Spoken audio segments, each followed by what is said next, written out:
Welcome to Mild History. Tonight, we step into the quiet but complicated world of the Victorian household, and especially into the lives of children and their parents. This is not the Victorian world of novels and romantic pictures, but the daily reality of strictness, discipline, and a kind of love that often expressed itself in ways we would struggle to recognize today. Imagine the world of the 19th century. The streets of London, Manchester, or Birmingham smell of coal smoke and damp stone. The hum of factories lingers even at night, while horse hooves echo over cobblestones in the early hours of morning. Homes, whether grand townhouses or crowded tenements, are filled with people bound by routine. For a Victorian child, the day began early, and it began under rules. Whether waking in a nursery tended by a governess or stirring in a cramped bed shared with siblings, the first sounds were reminders of duty. In working-class homes, the clatter of pans and the rush of a mother preparing bread or porridge set the rhythm. In wealthier homes, the voice of a nanny or the rustle of curtains pulled open to let in pale daylight was the call to rise. Let us step, slowly, into each of these homes. First the narrow, crowded tenement of a poor family, and then the grander but equally strict rooms of the wealthy. In the poorer quarters of industrial cities, a home might consist of 1 or 2 rooms for an entire family. The floorboards creaked underfoot, or sometimes there was no flooring at all, just packed earth that grew damp in winter. The smell of coal dust mixed with the faint sourness of damp clothes hung to dry. Children often shared a bed, straw-filled mattresses covered in patched blankets. The morning was noisy. Neighbors upstairs or next door stirred, and thin walls let sound pass through. A baby cried, a kettle rattled on the stove, a door slammed as a father left for the factory before daylight. Children woke to hunger as much as to sound, their stomachs urging them to rise. Breakfast was plain, bread if it could be afforded, sometimes spread with dripping, or a weak porridge made from oats stretched thin with water. Milk, if available, was shared, each child getting only a little. There was no lingering over meals. A child might eat standing, quickly, before rushing to school or work. To dawdle risked scolding or worse. For parents, every moment mattered. Lateness could mean dismissal from a job, and without wages, there was no food at all. Cleanliness was a constant struggle. Water had to be fetched from pumps or wells, carried in heavy buckets upstairs or along streets. Soap was precious, and baths were rare. Instead, children were wiped down with cloths, faces scrubbed with cold water. Clothing was handed down, worn until threadbare, patched many times over. Shoes, if owned, were guarded carefully, and often children went barefoot in warmer months to preserve them.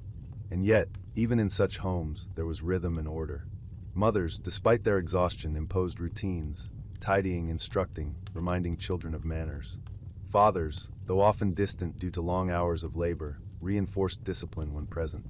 Children were taught early to respect authority, to obey quickly, and to contribute with chores. Now let us cross to another world, the home of a wealthier Victorian family. Here, the rooms are larger, the furniture polished, the curtains thick and heavy.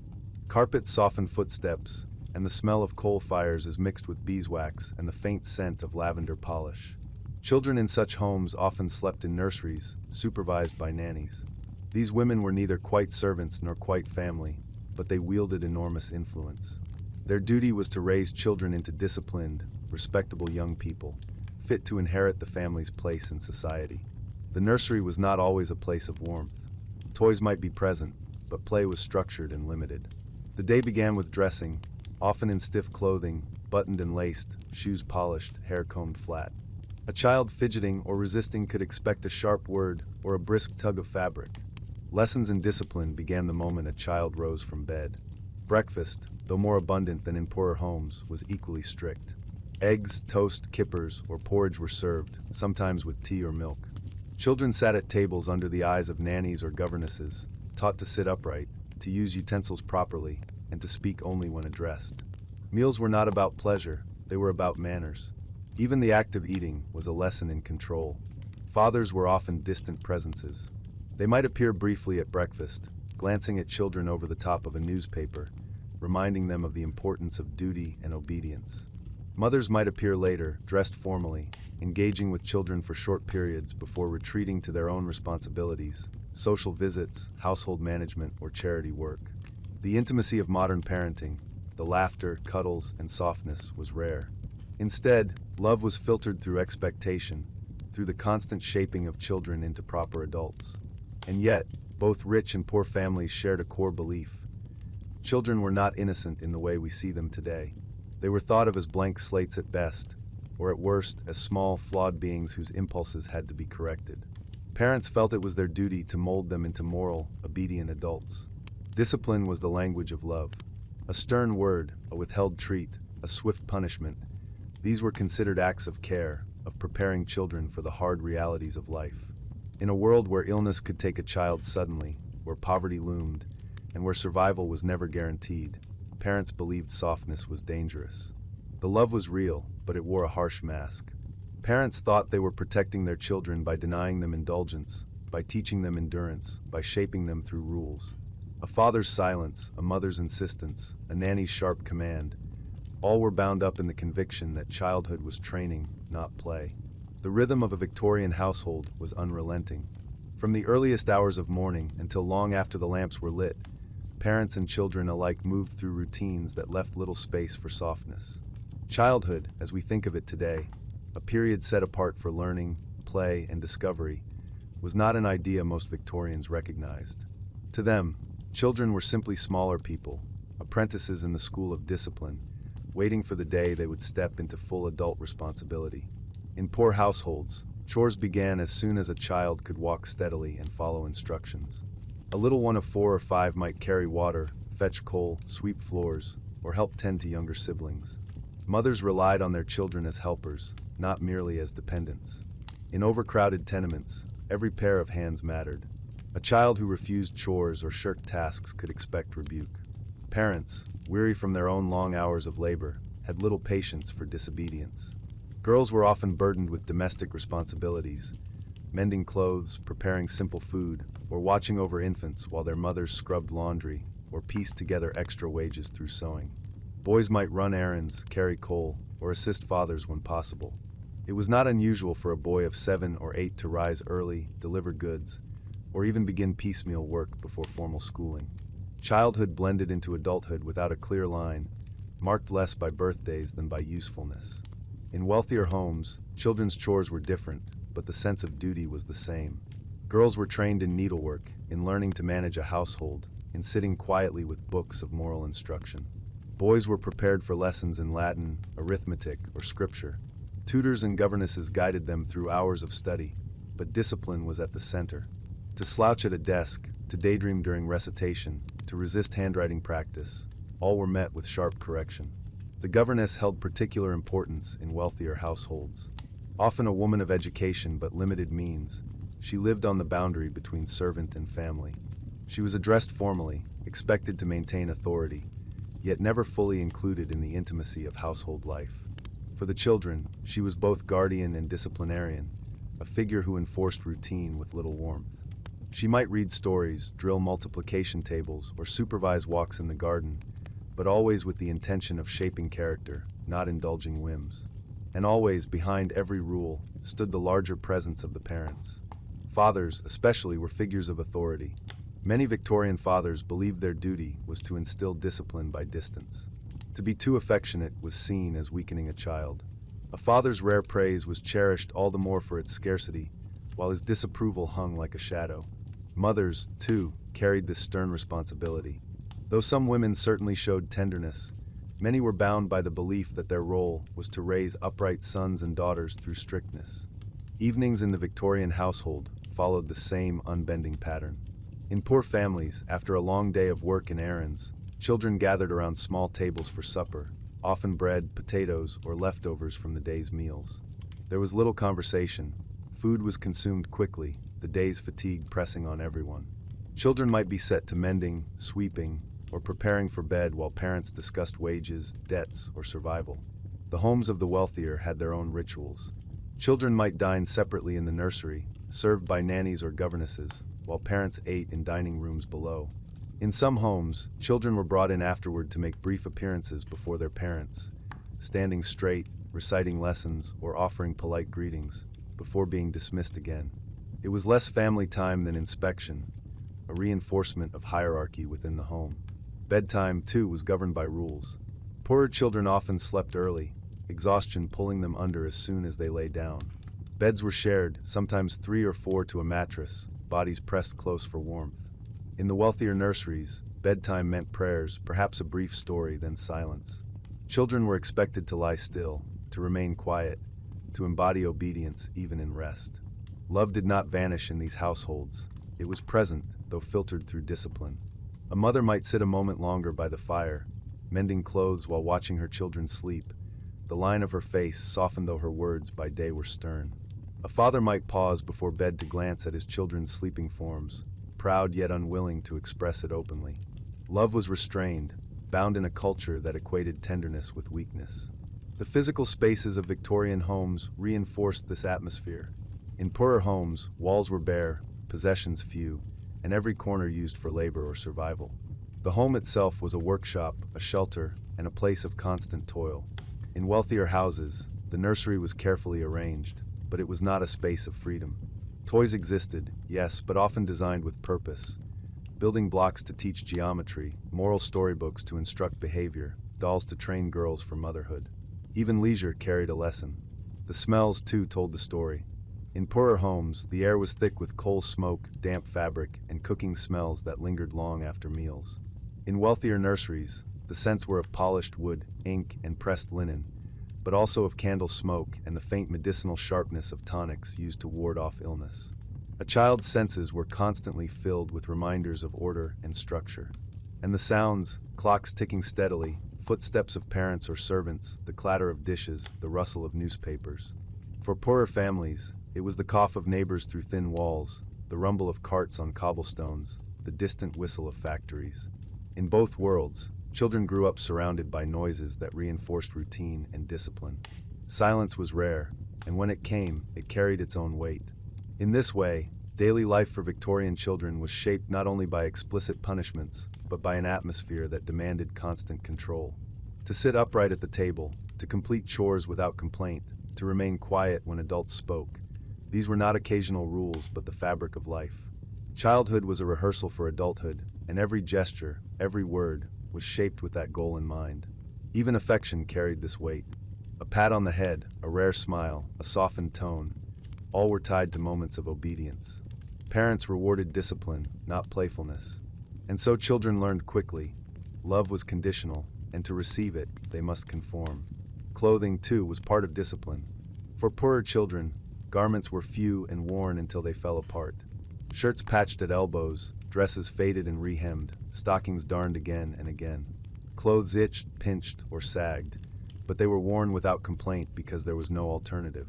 Shoes were treasures, passed down through siblings, resold when possible, and worn until they could no longer hold together. Going barefoot in warmer months was common, both to preserve shoes and because they could not be replaced easily. For wealthier children, clothing was plentiful, but not necessarily comfortable. Boys were dressed in short jackets and stiff collars, shirts buttoned high to the throat. Girls wore layered dresses, petticoats, and stockings, even in summer heat. Hair was brushed, ribbons tied, buttons fastened, shoes polished. To dress was not a matter of choice, but of presentation. How one appeared to the world was seen as a reflection of family honor. A child squirming under lace or tugging at collars quickly learned that discomfort was no excuse for disorder. Even on Sundays, when the family turned toward church, the routines of discipline deepened. In poorer homes, children were scrubbed more thoroughly than usual, hair wetted and combed, clothes brushed as best they could be.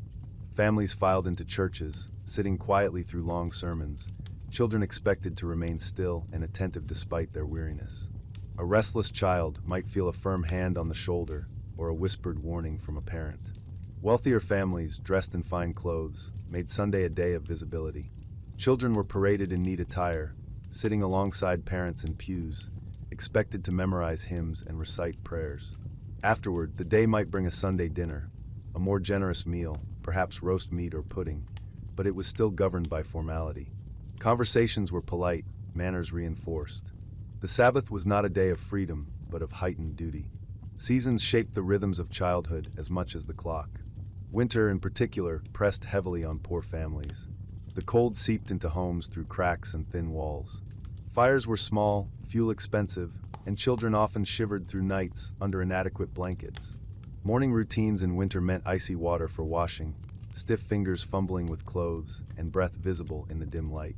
Illness spread quickly, and parents watched anxiously, torn between caring for the sick and tending to the work that kept the family alive. For wealthier children, winter was more comfortable, but still governed by rules. Fires warmed nurseries, but clothing was layered, heavy, and restrictive. Outdoor play was brief, supervised walks wrapped in cloaks and gloves. Lessons continued regardless of season, the governess adjusting little for the weather. The rhythm of obedience did not pause for frost or snow. Summer brought its own challenges. Poor children often found relief by playing in streets or fields, barefoot, dusty, their clothes damp with sweat. Yet heat also worsened smells of crowded neighborhoods, sewage, refuse, and smoke pressing into homes. Sleep was restless, windows opened when possible, though safety and privacy made this difficult. Parents were quick to scold children for complaining. Wealthier families often left cities in summer, retreating to country houses where children were taken on supervised walks in gardens or fields. Lessons sometimes lightened, but discipline remained. Even in countryside air, children were expected to remain orderly, to walk in line, to keep their clothes clean. Through all seasons, through Sundays and ordinary days alike, Victorian childhood at home was shaped by an unbending sense of structure. Parents, mothers and fathers alike, believed themselves to be protecting their children by instilling habits of obedience. They feared indulgence as a dangerous softness, one that might leave children unready for life's hardships. And so the home, whether a cramped tenement or a polished townhouse, was less a sanctuary than a school of discipline. The day began with rules and ended with rules. Love was not absent, but it was wrapped in sternness, concealed behind expectations, expressed through control. A child who grew up in a Victorian household learned early that survival depended not only on food or shelter, but on obedience, silence, and endurance. To rise, to eat, to work, to rest, all were bound in patterns set by parents and enforced by culture. Childhood was not a world apart. It was simply the first chapter of adulthood, written in the ink of discipline. Discipline in the Victorian home was not an occasional correction, but the foundation of parenting. To modern ears, the phrase "children should be seen and not heard" may sound like a quaint old saying, but in Victorian Britain it was closer to a law of nature.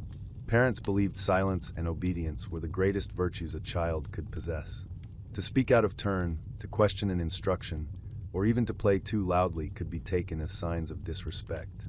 Underlying this strictness was a philosophy rooted in both religion and practicality. Religious teachings stressed the sinful nature of humanity, that even children were born with a tendency toward disobedience. It was the duty of parents, especially fathers, to correct this tendency before it hardened into lifelong vice. A spoiled child was seen not only as a personal failure, but as a moral danger to society. Sermons often reminded congregations that parental indulgence was a path to ruin, while discipline was a safeguard for the soul. Practical concerns reinforced this severity. In a world of high mortality, poverty, and physical labor, parents saw discipline as survival training. A child who failed to learn obedience might not only bring shame to the family, but also fail to hold a job, to respect authority, to withstand the harshness of life. Parents feared that to withhold punishment was to prepare their child for disaster.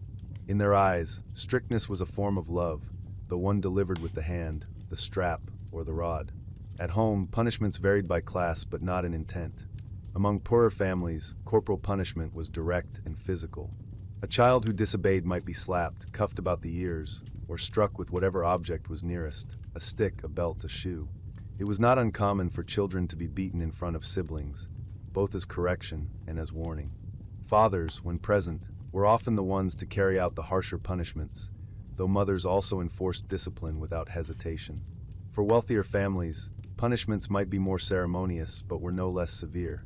A father might summon a disobedient child to his study, a place already filled with the quiet dread of authority. There, the child might be scolded, lectured, or struck with a cane.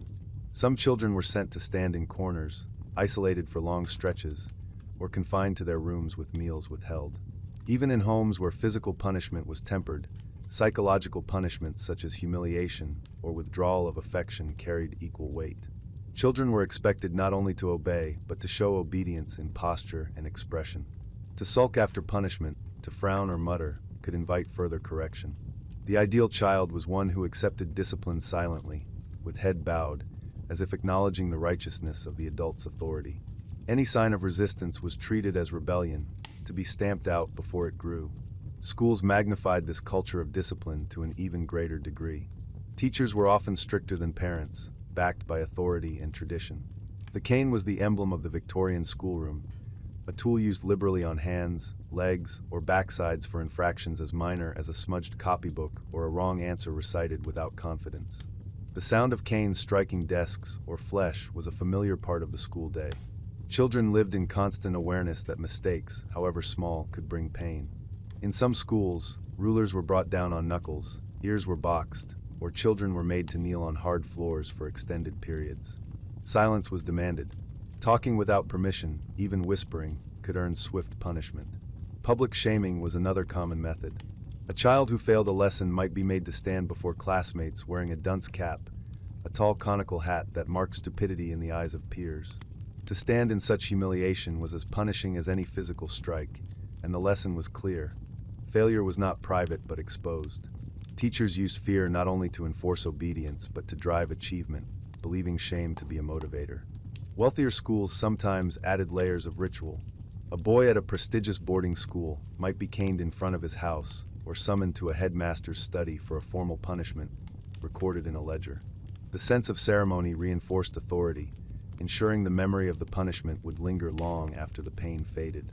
The phrase, "spare the rod, spoil the child," echoed through both home and school. Parents and teachers alike took it literally. The rod, or its many substitutes, was not seen as cruelty, but as necessity. To modern eyes, the regular use of physical punishment feels harsh, even abusive, but to Victorians it was an unquestioned duty. Even those who criticized excessive punishment rarely questioned its principle.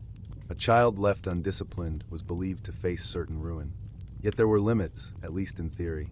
Manuals for parents sometimes warned against striking in anger, urging discipline to be deliberate and controlled. Too much punishment, some argued, might crush a child's spirit or breed resentment. But in practice, the line between correction and cruelty was easily crossed. Accounts from children of the era describe punishments so severe they left bruises, welts, or worse. Fear became a constant companion, shaping not only behavior but memory. And punishment was not confined to actions alone. Victorian children could be punished for attitudes, for posture, for expressions. To slouch at the dinner table, to fail to greet an elder properly, to hesitate when answering. These small gestures were taken as signs of laziness or disrespect. Discipline was as much about shaping the inner life as correcting the outer one. The emotional toll of such discipline was immense. Many children grew into adults who remembered their childhood not with fondness, but with a sense of having survived it. Some carried resentment, others internalized the lessons so deeply they repeated them with their own children. The cycle of strictness passed from generation to generation, reinforced by culture, religion, and fear. And yet, even within this harsh environment, there were moments of contradiction.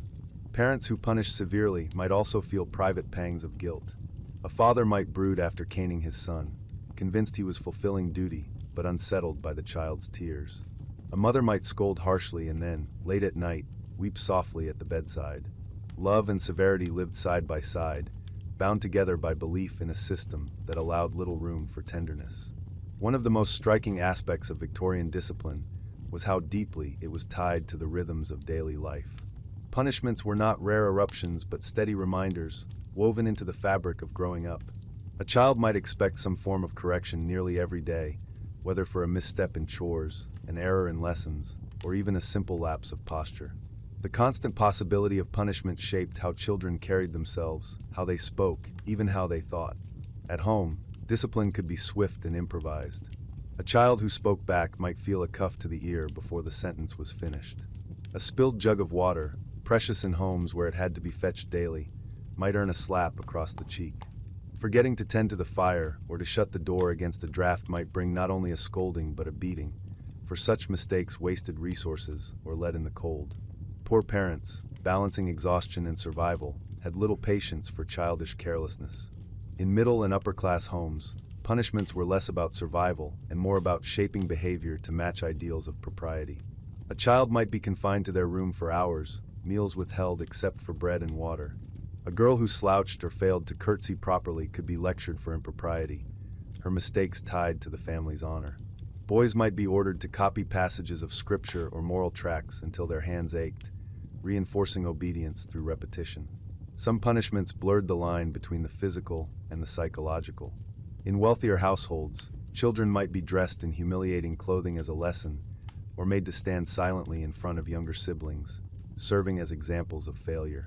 Servants, who observed and sometimes carried out punishments, reinforced this system by modeling deference and obedience themselves. Children quickly learned that discipline was a performance expected not only by parents but by everyone around them. Religion sanctified this culture of strictness. Sermons thundered from pulpits about the dangers of idleness, disobedience, and sin. Parents were reminded that their children's eternal souls were at stake. To withhold the rod was not simply poor parenting. It was, in many eyes, a failure of Christian duty. The Bible itself was invoked to justify punishment. Proverbs 13 verse 24 often cited, "He that spareth his rod hateth his son, but he that loveth him chasteneth him betimes," was repeated so often it became less scripture than slogan. To beat a child was to save them, to correct them was to love them. Victorian parenting manuals echoed this logic, advising mothers and fathers to discipline swiftly and consistently lest disobedience take root. This religious framework gave punishments an aura of righteousness. A father with a cane in hand was not merely correcting behavior, he was safeguarding his child's soul. Teachers striking knuckles with rulers did so under the conviction that they were instilling virtue as much as knowledge. Even when tears flowed and bodies bore marks, the punishment was cloaked in moral justification. The schoolroom magnified this philosophy to its fullest. In poor parish schools, where dozens of children crowded into a single room, discipline was the only way to maintain order. Teachers, often underpaid and overwhelmed, relied on canes, rulers, and voices raised to sharp pitches. Children were struck for mispronounced words, for dropping chalk, for turning their heads without permission. Silence was demanded, not only for learning, but for control. Boarding schools, attended by the children of the wealthy, had their own elaborate rituals of punishment. Canings were formalized events. A boy summoned to the headmaster's office would feel the weight of anticipation as much as the sting of the cane itself. Some schools recorded each punishment in a ledger, a permanent reminder of failure. The ceremony reinforced hierarchy: teachers above pupils, elders above youth, discipline above all. Humiliation was a tool as sharp as any rod. The dunce cap, tall and pointed, marked a child as slow or lazy, and to wear it before peers was a punishment as painful as any blow.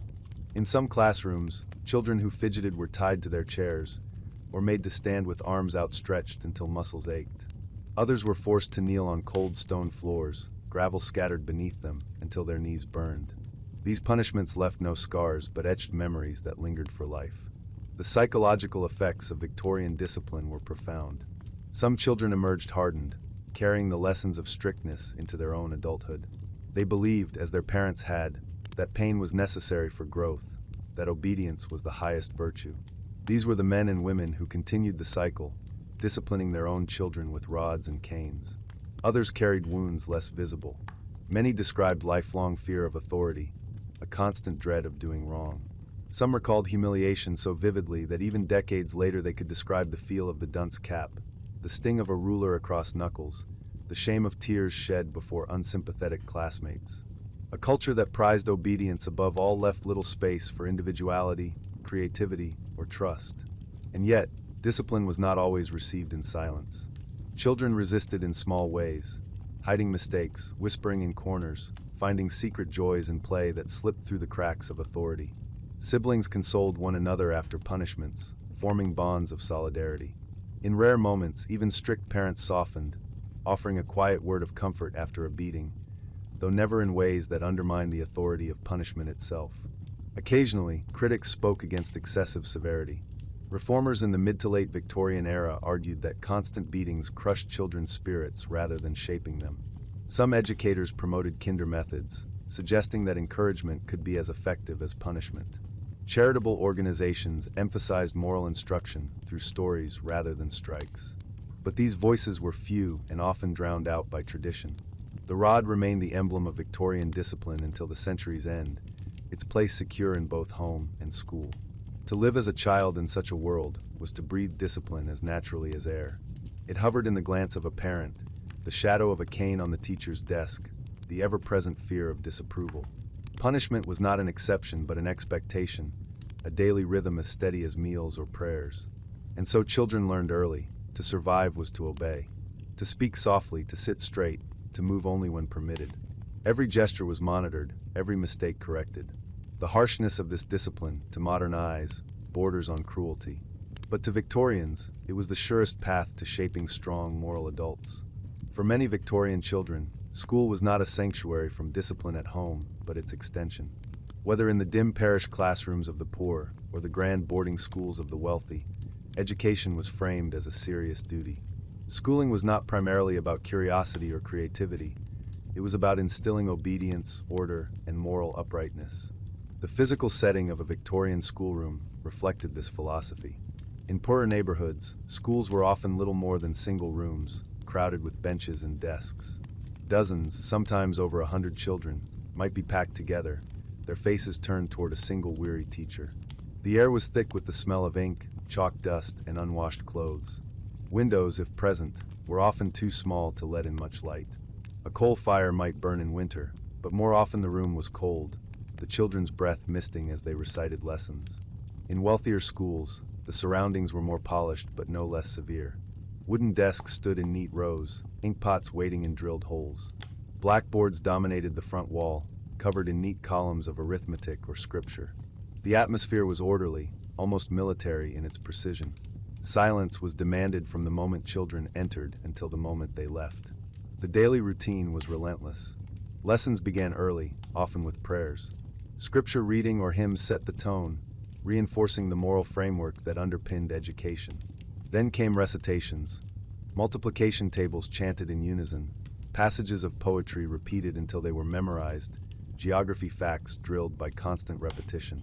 Writing was practiced on slates or in copybooks, the same sentences traced over and over until hands cramped. Creativity had little place in this system. The purpose of education was not to spark imagination, but to train memory and discipline.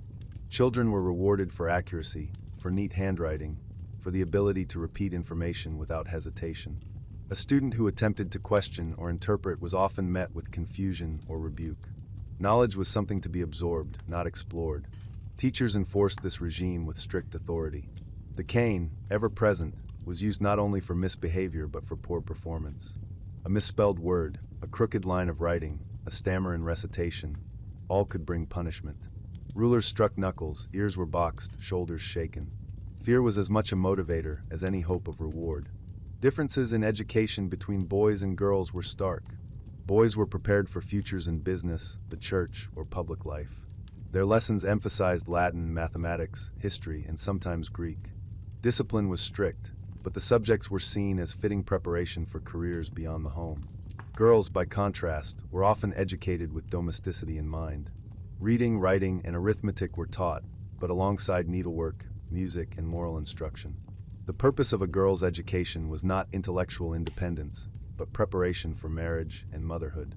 In wealthier homes, governesses emphasized accomplishments, the ability to play the piano, to embroider, to speak politely. In poorer schools, girls learned the basics needed to keep accounts and run a household, but little beyond. Religious instruction ran through all these lessons.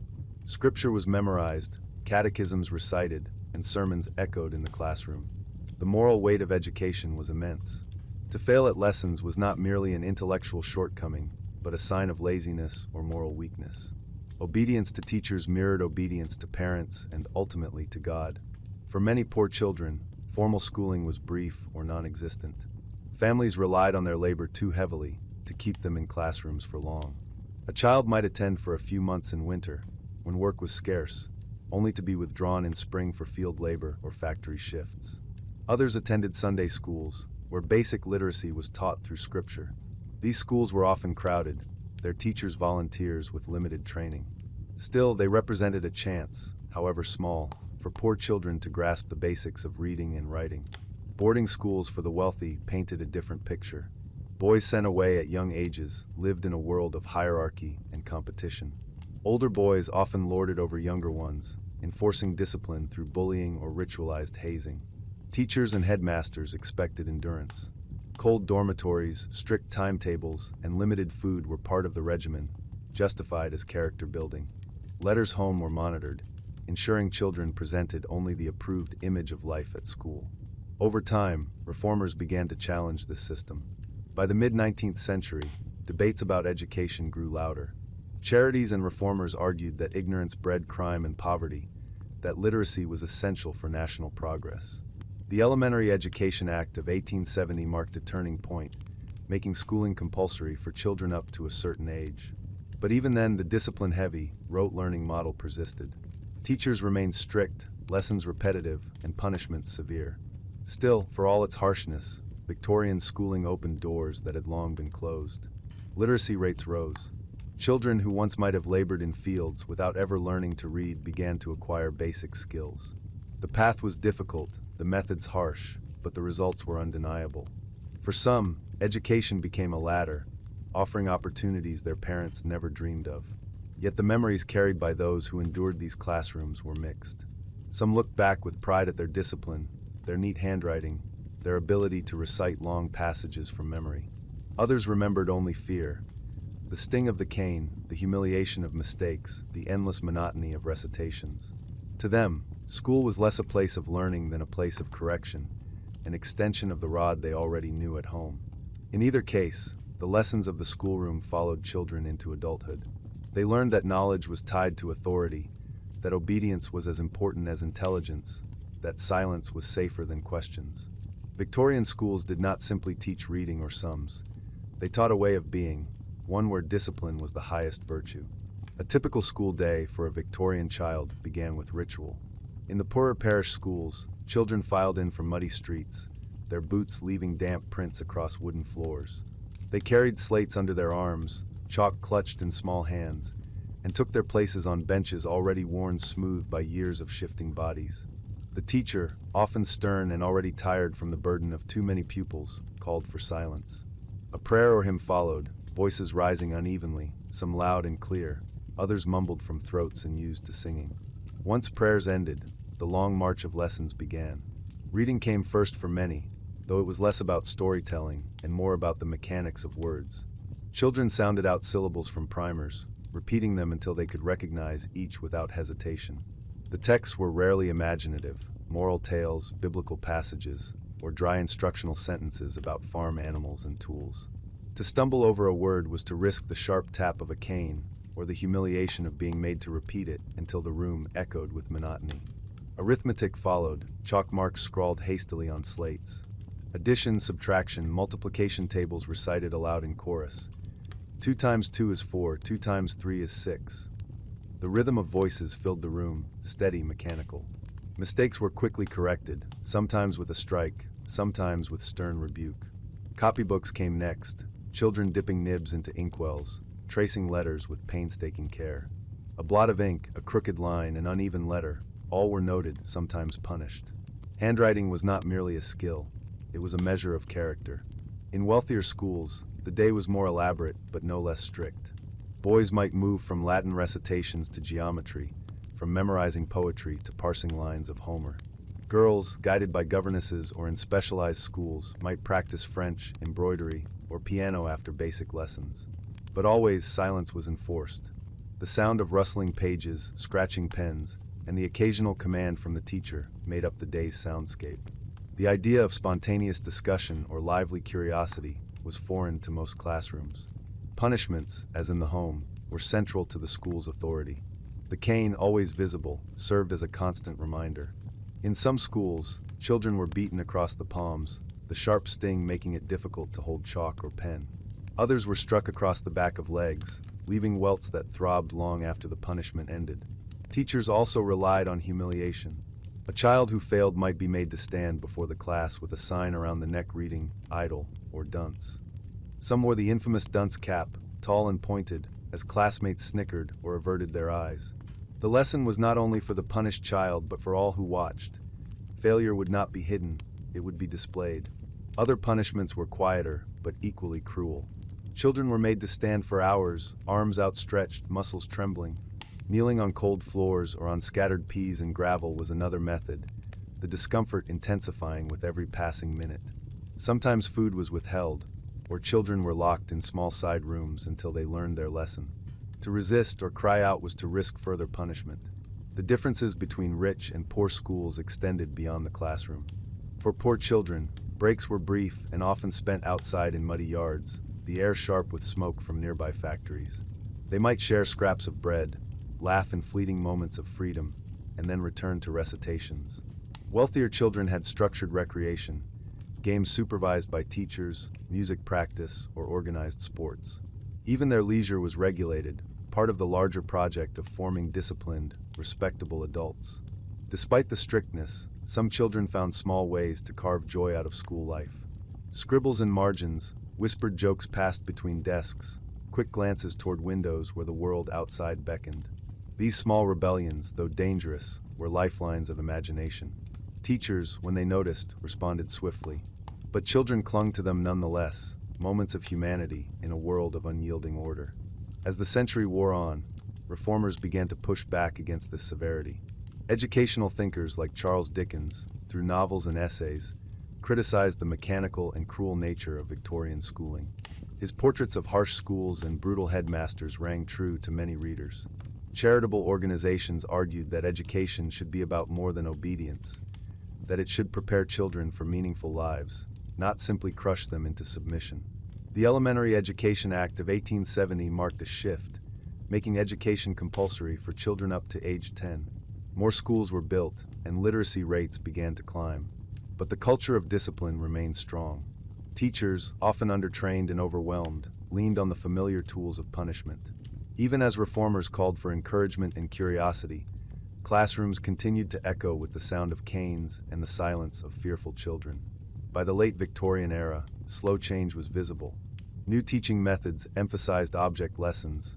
Hands-on learning meant to engage rather than drill. Inspectors encouraged teachers to balance discipline with encouragement. But for many children, these reforms came too late. Their memories of school remained filled with the smell of chalk dust, the sting of the cane, the ache of standing too long on stone floors. For those who did endure, education offered mixed blessings. Literacy opened doors. A poor child who learned to read and write had tools their parents never possessed. Some rose from poverty to skilled trades, or even professions. For the wealthy, schooling paved the way to universities, careers in law, medicine, or the church. But the lessons were paid for with fear and submission. Victorian schools, like Victorian homes, shaped children less by what they learned than by how they were taught. They emerged disciplined, obedient, trained to respect authority. Some carried pride in their accomplishments, others carried scars. But all carried the lessons of silence, endurance, and duty, lessons that defined a generation. If you were a child in a rural village in early Victorian England, your school might not have looked much like a school at all. You might have been sent to a dame school, run by an older woman in her cottage, where you sat on benches near the hearth while she taught letters between household tasks. The lessons were irregular, the fees small, but they were the only schooling available to many. In winter, the rooms smelled of coal smoke and stewed cabbage, and children huddled near the fire while scratching their letters on slates. In industrial cities, the setting was harsher still. Ragged schools, funded by charities, gathered the poorest children from the streets. Some came barefoot, clothes torn, faces smudged with soot. The classrooms were crowded, the noise constant, but for many, it was their only chance to learn. Teachers there struggled with overwhelming numbers and the sheer difficulty of teaching children who were hungry, tired, and often sick. Yet, even in these rough conditions, there was a spark of hope. A child who could read might one day escape the cycle of labor and poverty. Boarding schools for the wealthy, by contrast, stood in imposing stone buildings with arched windows and echoing halls. Discipline there was no lighter, though it came dressed in refinement. Prefects, older boys given authority, patrolled dormitories and hallways, ensuring order. Punishments could come from both teachers and peers. Cold baths in the morning, thin meals of porridge, long hours of Latin recitation, all were part of shaping a boy into a gentleman.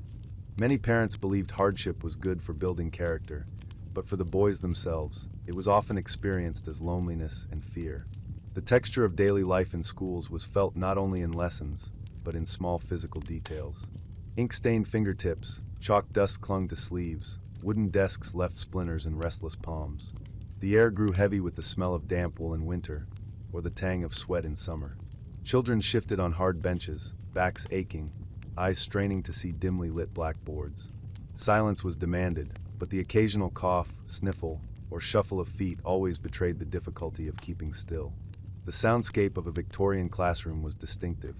The rhythmic chant of times tables, the sharp scrape of slate pencils, the stern voice of the teacher calling out names. At times, the crack of the cane broke the rhythm, followed by a hush of fearful quiet. To be in school was to live within a constant discipline of sound, every noise controlled, every word measured.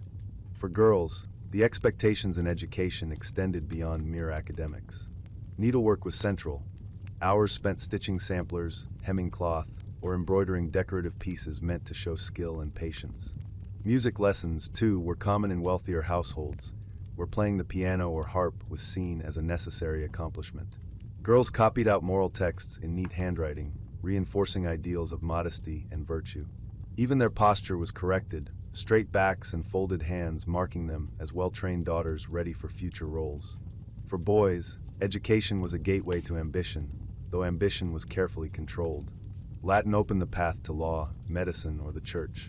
Mathematics prepared them for trade or engineering. Geography lessons carried imperial undertones, teaching children to see Britain as the center of a vast empire. Maps filled with red marked the world as theirs to inherit.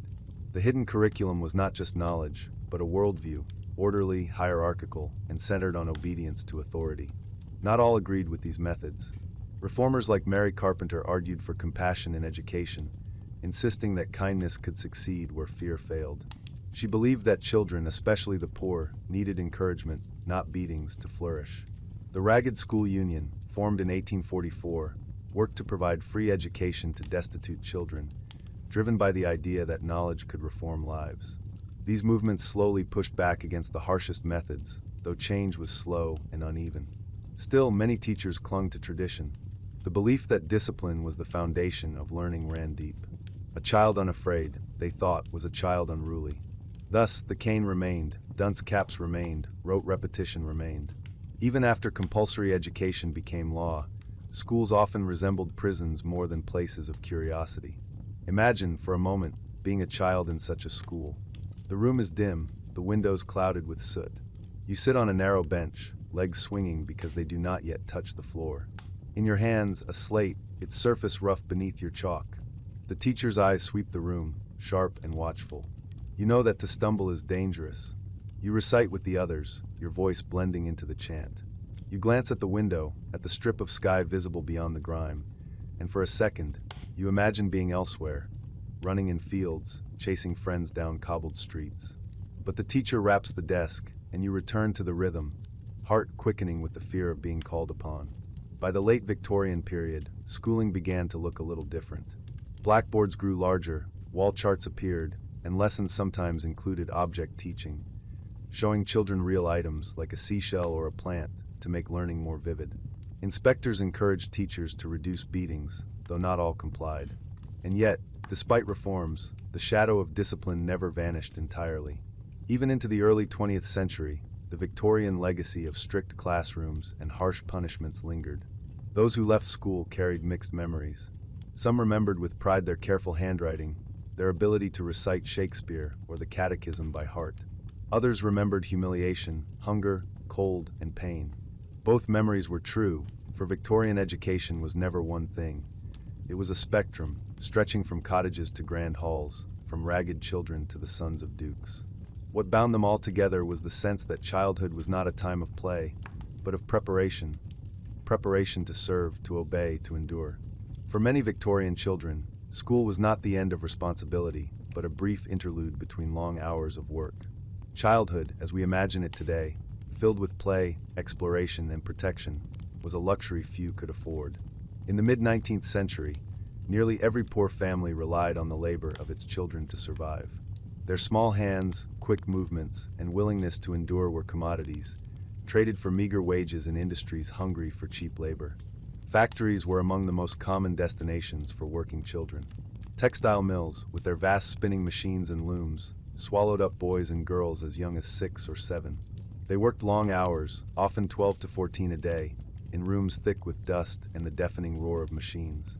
The air was hot in summer, freezing in winter. Cotton fibers floated in the air, coating lungs, leading to chronic coughs and disease. Accidents were frequent. Fingers caught in machinery, hair pulled into gears, limbs mangled. Children who survived such accidents often bore scars for life, reminders of labor's cost. The day in a factory began before dawn. Children trudged through dark streets, the chill of morning clinging to them, and entered mills where gas lamps burned dimly. Their tasks varied, piecing broken threads, cleaning under machines, carrying bobbins. These jobs required small size and nimble hands, but they also carried the greatest risks. To crawl beneath moving machines was dangerous, yet the demand for speed left no time to switch them off. A single mistake could mean injury, but hesitation meant punishment or dismissal. Mines were another world of labor, even darker and more perilous. Boys, and sometimes girls, were sent underground to haul coal, open trap doors, or carry heavy loads. They worked by candlelight, the air thick with dust, the tunnels cramped and suffocating. Some were tasked with crawling through spaces too small for grown men, dragging carts of coal behind them. Their knees and hands grew raw, their backs bent from constant stooping. Explosions, collapses, and suffocation were constant dangers. To descend into the earth each day was to accept that death might wait in the dark. Above ground, children worked as chimney sweeps. Small boys, some no older than 5, were sent up narrow chimneys with brushes, scraping soot and ash as they climbed. Their bodies were thin enough to fit where adults could not. The work was painful, scraped skin, bruises, burns from hot flues, but also deadly. Many sweeps developed lung diseases or cancers from constant exposure to soot. Falls, too, were common. Yet for master sweeps and employers, the risks were outweighed by the profit of small, expendable bodies. Street labor was another form of survival. Children sold matches, flowers, or newspapers, calling out to passers-by in busy markets. They polished boots, carried parcels, or scavenged through rubbish for scraps to sell. Many were orphans or runaways, surviving night by night. Their earnings were uncertain, dependent on luck, weather, or the kindness of strangers. Hunger was their constant companion, driving them back into streets no matter the dangers. The wealthy knew a different kind of childhood labor. Children in prosperous families were not sent to factories or mines, but they too carried responsibilities. Boys were trained for professions, expected to study for long hours under the eye of tutors. Girls were prepared for domestic management, learning to oversee servants, to plan meals, to manage accounts. While their labor did not involve soot or machinery, it was no less shaped by duty. Leisure was structured, work was constant, and the expectation of obedience bound them just as tightly. Yet the gulf between rich and poor was vast. A wealthy child practiced piano in the safety of a drawing room. A poor child carried coal until their arms ached. Both labored, but only one labored under the shadow of hunger and survival. Reform came slowly, pushed by tragedy and the voices of campaigners. Reports of accidents in factories shocked the public. Testimonies of children who worked long hours drew sympathy. The Factory Acts, beginning in 1833, sought to limit child labor, setting minimum ages and maximum hours. Inspections were introduced, though they were inconsistent. Mines Regulation Acts attempted to protect children from the worst underground dangers. The Chimney Sweepers Act tried to ban the use of very young boys, though enforcement lagged. Even with these laws, change was gradual. Families dependent on children's wages resisted reforms, fearing starvation if work was lost. Employers found ways around restrictions, falsifying ages or working children longer than permitted. Progress came in inches, not strides. Only toward the end of the century did compulsory schooling begin to pull more children from the workforce, though even then, many continued to work before and after school hours. The memory of Victorian child labor lingers because it was so stark. Children, faces smudged with soot, eyes weary beyond their years, trudging through dawn streets to mills or mines. Their small bodies bent under burdens too heavy, their lives shortened by disease and accident. Childhood was not a shield but a tool, used until it broke. And yet, within this harshness, children still found ways to be children. A boy sweeping chimneys might grin with pride when he finished quickly, earning rare praise. A girl in a textile mill might whisper jokes to friends during a brief pause. Street children formed gangs, creating families out of companionship, protecting one another against hunger and cold. Even in the grip of labor, resilience shone through. Victorian child labor was both a tragedy and a testament, a tragedy of exploitation, but also a testament to the strength of children who endured what should have been unendurable. Imagine a boy of 7 waking in the darkness of a factory town. His bed is a sack of straw shared with 2 siblings, the air thick with the smell of damp brick and coal smoke seeping through the cracks.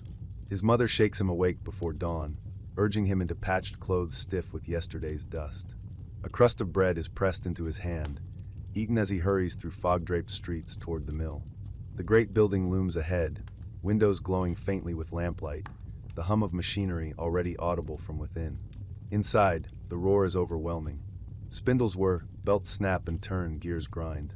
The boy's job is to dart beneath the machines, tying broken threads. His fingers work quickly, but each pass brings the risk of being caught. He crouches low, the floor vibrating beneath him, his ears filled with the thunder of machines and the shouts of overseers. Dust clings to his tongue, scratches his throat, fills his lungs. Hours blur together until the meal break, where he sits with others on the factory floor, eating cold potatoes, too tired to speak. The day ends only when darkness falls again, and he trudges home, clothes blackened, body aching, eyes heavy with exhaustion. Now imagine a girl sent into the mines. She is 10, small enough to crawl through narrow seams where grown men cannot fit. Her task is to haul carts of coal, a chain strapped around her waist, hands and knees scraping along damp stone. The candle fixed to her cap flickers, shadows dancing across walls that drip with moisture. The air is close, each breath a struggle. She pulls and pulls, her muscles trembling, ears alert for the rumble of collapse. When the cart tips, she scrambles to set it right, knowing delay will bring scolding, or worse, dismissal. She emerges into daylight only briefly, her skin blackened, her back bent, her childhood consumed underground. These were not isolated stories. Reports from the era are filled with similar accounts. Parliamentary investigations in the 1840s recorded children, so young they could barely speak clearly, describing endless hours underground or in mills. One child told of crawling and seems barely 2 feet high. Another described falling asleep at the loom, only to be struck awake. The voices of these children reached the public, sparking outrage and sympathy, though change lagged behind. Chimney sweeps, too, spoke of their suffering. Their small size was their curse, forcing them into flues so narrow their skin bled from scraping walls. They climbed in darkness, soot filling their mouths and eyes, burns searing their flesh when fires were not fully extinguished. Many developed a hacking cough that followed them for life. Doctors noted cases of soot wart, a cancer of the skin caused by constant exposure. Campaigners like Lord Shaftesbury fought to end the practice, but sweeps continued to be used well into the century, hidden in alleys and rooftops of London. Street children, though spared the dangers of mills and mines, faced their own hardships. Ragged and barefoot, they called out newspapers, offered flowers, begged passers-by to buy matches. Rain drenched them, cold winds cut through thin clothes, hunger gnawed constantly. At night, many huddled under arches, on stairwells, or in doss houses crowded with strangers. Their labor was not fixed by clock or overseer, but by survival itself. Each day's earnings determined whether they ate or starved. For the wealthy, these images were both shocking and distant. Illustrated papers published sketches of coal-stained children, of chimney sweeps climbing flues, of ragged boys huddled in doorways. Some readers turned the page with pity, others with unease. Campaigners used such images to press for reform, arguing that a nation could not call itself civilized while its children suffered so. Yet resistance remained. Factory owners protested that children's labor was essential, that families needed the wages. Even some parents argued against reform, fearing they would not survive without the coins their children earned. The debate over child labor revealed the tension at the heart of Victorian society. On one hand, there was a belief in progress, morality, and Christian duty. On the other, a reliance on cheap labor to fuel industrial growth. Each factory act, each regulation, was a compromise between compassion and profit. The children themselves had little voice in the matter. They worked because they had no choice, because their survival and their family's survival demanded it. Even with reforms, many children continued to labor before and after school hours. A boy might attend lessons in the morning, and then spend the afternoon carrying coal. A girl might practice her writing in a classroom only to sew late into the night to earn pennies. The boundary between school and work blurred, with education offering little respite from the demands of labor. The physical toll was lasting. Doctors reported stunted growth, twisted spines, weakened lungs. Many children never reached adulthood, their bodies worn out before their time. Those who did survive carried the memory of toil etched into their bones. When they became parents, some repeated the cycle, sending their own children to work out of necessity. Others, scarred by their own childhoods, embraced education and reform, determined that their children would not suffer as they had. And yet, within the bleakness, moments of resilience shone through. A boy in a factory might find pride in outpacing others, in being praised by an overseer for quick hands. A girl selling flowers might share laughter with a friend as they walked the streets. Children, even in the harshest conditions, found ways to play, rolling hoops in alleys, skipping ropes between shifts, inventing games out of scraps.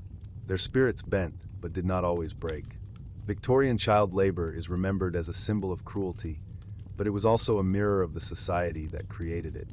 It revealed the cost of industrial progress, the weight of poverty, and the resilience of children. It was a world where survival eclipsed innocence, where work replaced play, where the smallest shoulders carried the heaviest burdens. When we think of childhood today, play sits at its heart.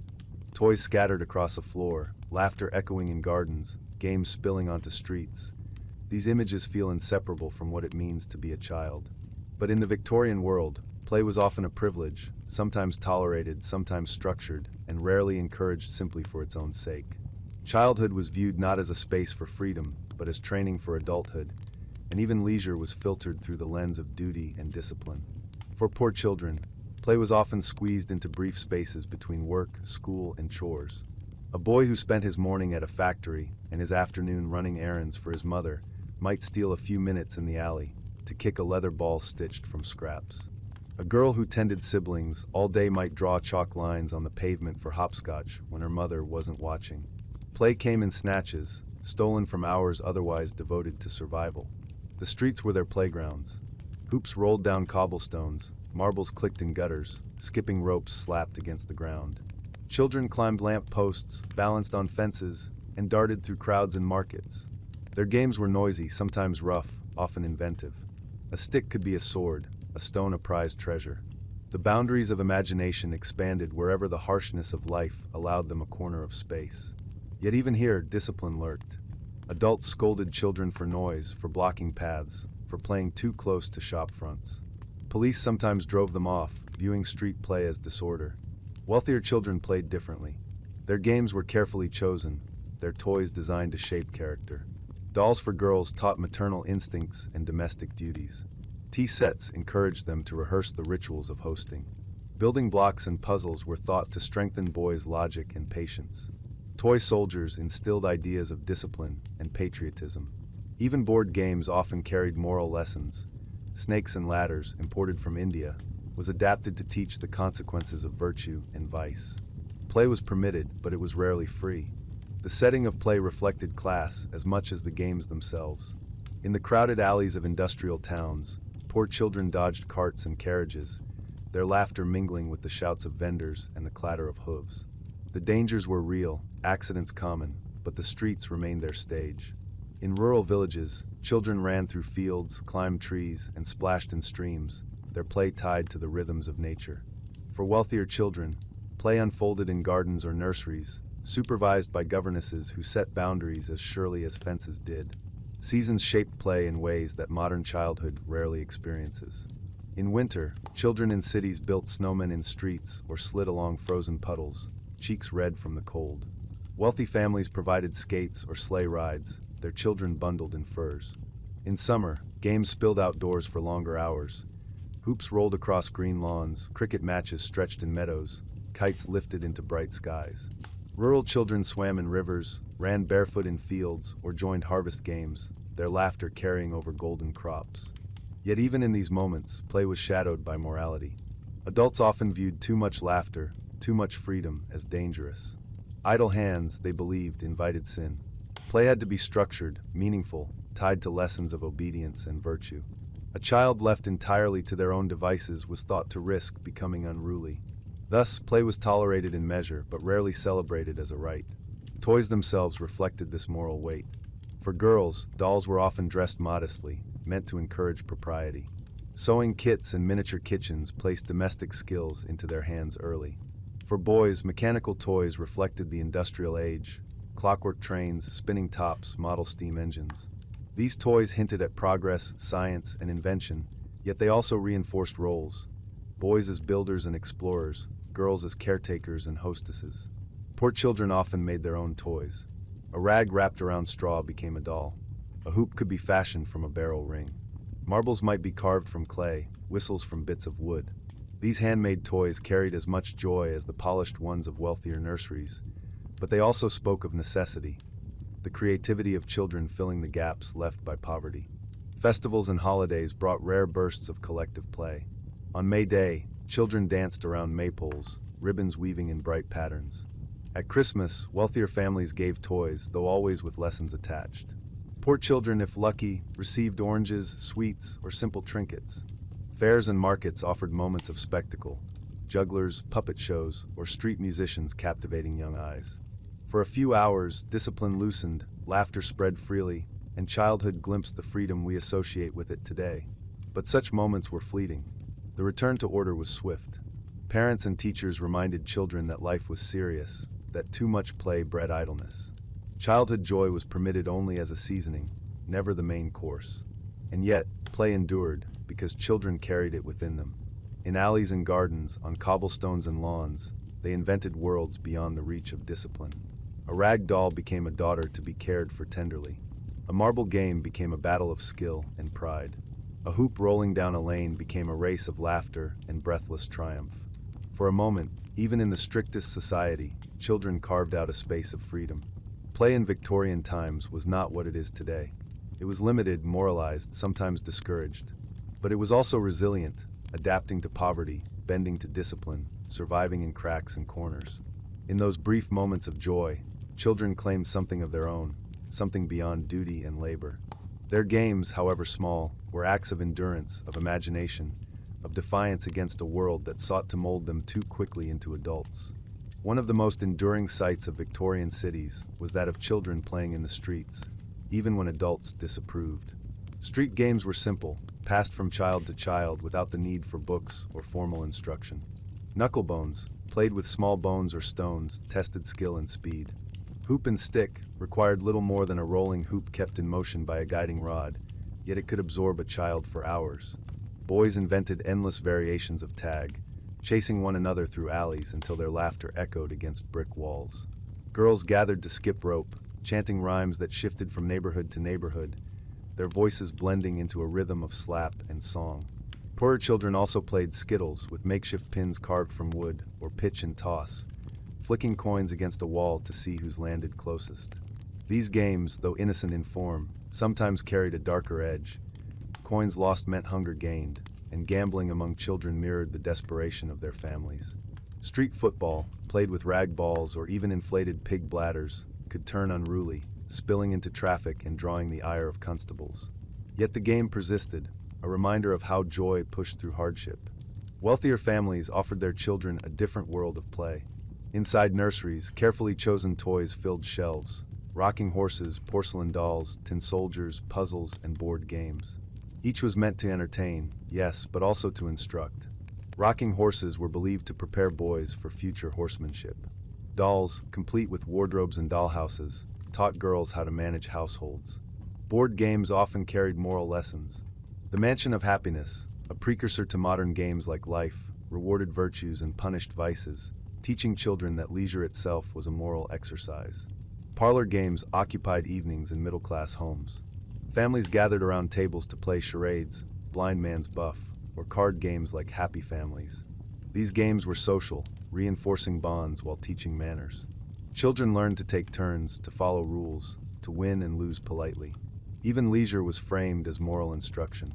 Sports, too, began to gain prominence. Cricket, long a popular pastime, became formalized in schools. Boys in boarding schools were encouraged to play, the game seen as instilling teamwork, endurance, and discipline. Football, though rougher and less regulated, grew in popularity, often spilling beyond schools into the streets. For girls, sports were limited, though some schools introduced calisthenics and later, modest versions of tennis or croquet.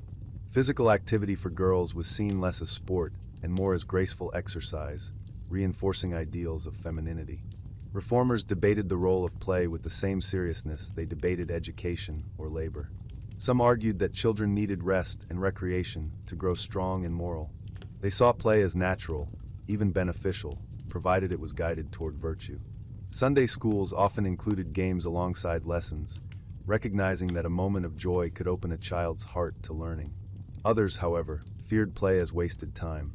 Idle play, they warned, encouraged mischief and sin. To let children roam freely was to invite disobedience, even crime. The divide was sharpest between those who saw play as a necessity for health and those who saw it as a luxury for the undisciplined. Campaigners for playgrounds, especially in cities, argued that children needed safe spaces away from traffic and filth. Slowly, public parks began to appear, their green spaces a refuge for children otherwise confined to alleys and cobblestones. Yet even in parks, play was watched. Signs reminded visitors to behave, rules restricted noise, and games were often channeled into organized forms. Freedom was always measured. To better imagine leisure in Victorian times, picture two children on the same summer afternoon. One, a poor boy in an industrial town, darts through an alley with a hoop, friends chasing alongside. Their laughter mixes with the cries of street vendors and the rumble of carts. They pause only when a constable waves them away, scattering like birds before reforming in another corner. The boy's trousers are patched, his shoes worn thin, but his joy is real, carried in the thrill of speed and the sound of his friends' voices. The other, a wealthy girl in a country estate, sits in a manicured garden with her governess nearby. She plays with a dollhouse, arranging miniature furniture, instructing her porcelain family to sit properly at the table. Later, she joins her brother for croquet on the lawn, mallets striking balls through hoops as her parents watch from the terrace. Her play is structured, orderly, framed by supervision. She knows that laughter should be quiet, movements graceful. Her joy, too, is real, but shaped by boundaries as firm as the garden's hedges. Both children play. Both find happiness in their own way. But the meaning of play is different, one a fleeting escape from labor, the other a rehearsal for adulthood. Holidays provided rare moments when the weight of discipline lifted more broadly. At Christmas, children received toys or sweets, though for the poor gifts were simple: an orange, a sugar stick, a small wooden toy. Wealthy children might unwrap dollhouses, trains, or fine books, their stockings filled with treasures. On May Day, dances around maypoles filled villages with color, children weaving ribbons as music played. At fairs, puppet shows and circuses dazzled, offering laughter that united rich and poor alike, if only for a few hours. Seasonal play also left its mark. Winter meant snowball fights, sledging, and icy slides down frozen lanes. Summer brought kite flying, cricket matches, and outdoor games until the light faded. Autumn meant harvest games in villages, children running among sheaves of grain, their laughter mingling with the songs of workers. Play was never absent, though it shifted with the seasons, weaving joy into the cycle of the year. Looking back, the play of Victorian children reveals both restriction and resilience. Adults sought to control it, to shape it, to moralize it, but children claimed it for themselves, turning scraps into toys, alleys into playgrounds, gardens into imagined worlds. Their games carried them beyond the strictness of home and school, if only for moments. In play, they found freedom, however fleeting. It is tempting to view Victorian childhood as joyless, but that would be incomplete. Even in the strictest households, even in the poorest alleys, laughter rang out. A child's spirit could not be entirely contained. Play endured, not because it was permitted, but because it was necessary. In their games, children carved spaces of resistance, resilience, and joy, small sanctuaries in a world of discipline and labor. For all the discipline of home and the rigors of school, nothing shaped the Victorian childhood more than the shadow of illness. To be a child in the 19th century was to live with constant vulnerability, the body fragile, the environment unsanitary, and medical knowledge limited. Every cough carried worry, every fever held danger. Parents lived with the awareness that survival itself was uncertain, and children grew up with sickness as a familiar companion. The statistics alone tell a grim story. In mid-Victorian Britain, nearly 1 in 3 children died before reaching the age of 5. Diseases we now consider mild, or easily prevented by vaccines, were often fatal. Measles, scarlet fever, whooping cough, diphtheria, and smallpox swept through homes, schools, and crowded streets. Tuberculosis lingered for years, its cough weakening children until they wasted away. Cholera and typhus struck suddenly, carried by contaminated water and poor sanitation. Death came quickly and often without warning. For poorer families, conditions magnified every risk. Overcrowded tenements bred contagion. Families of 6, 8, or more might live in a single room, air thick with smoke and damp. Food was scarce, nutrition poor, and water often drawn from sources polluted by sewage. Rats carried disease, as did insects, and the simple act of living in such close quarters. When one child fell ill, others followed, sickness spreading as swiftly as whispers. Wealthier families were not immune.